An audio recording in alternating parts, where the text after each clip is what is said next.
Ever heard of buying down your rate or paying points on a mortgage?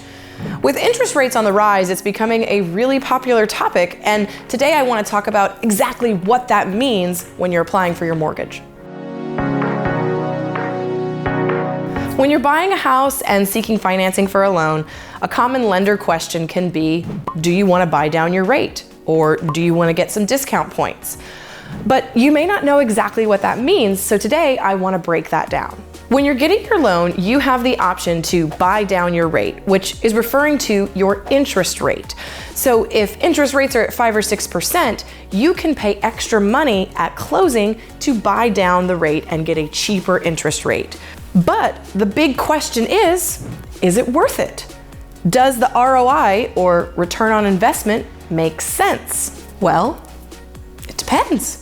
How long do you plan to stay in your house? Is it going to become an investment? There's a lot of factors that will determine whether or not this is the right move for you.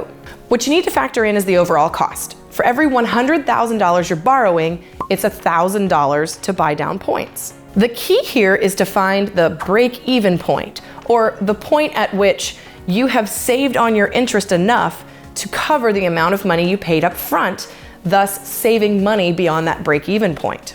For example, on this mortgage points calculator I found on NerdWallet, we can run through what that break-even point looks like.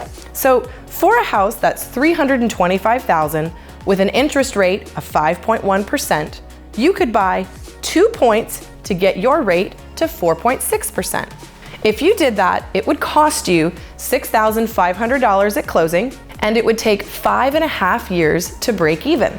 Your monthly payment without points, if you chose not to do this, would be $1,765. With the points, your mortgage would be $1,666. So in 5.5 years, you would have made up the difference of that $6,500 you spent to buy down your rate. So the big question becomes, what is your purpose for this house? If your break-even point is 5.5 years, do you imagine that you're going to be living there a whole lot longer? The average person lives in their house for about 10 years, so it's a really good idea to crunch those numbers and see. If you're planning to move away before you even hit that break-even point, it's absolutely not worth it. And the other thing to consider is, right now rates are at 5%. Do you take the gamble of just taking it as it is, and then someday, should rates drop, do you just refinance?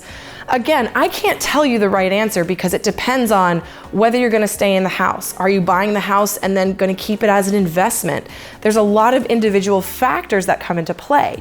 But my hope with this is that you can understand what it is so you can make an intelligent decision for you and your family. Right now, there's just a flurry of unknown. I don't have a crystal ball, and even if I did, it would be foggy. But my goal is always to educate you, to make sure you feel informed. And if you're thinking of buying a house and interest rates have you a little bit concerned, do not miss my video on how mortgage rates are going to affect your monthly payment in 2023. I'm Lindsey Johnson, your resource for all things real estate. See you next time.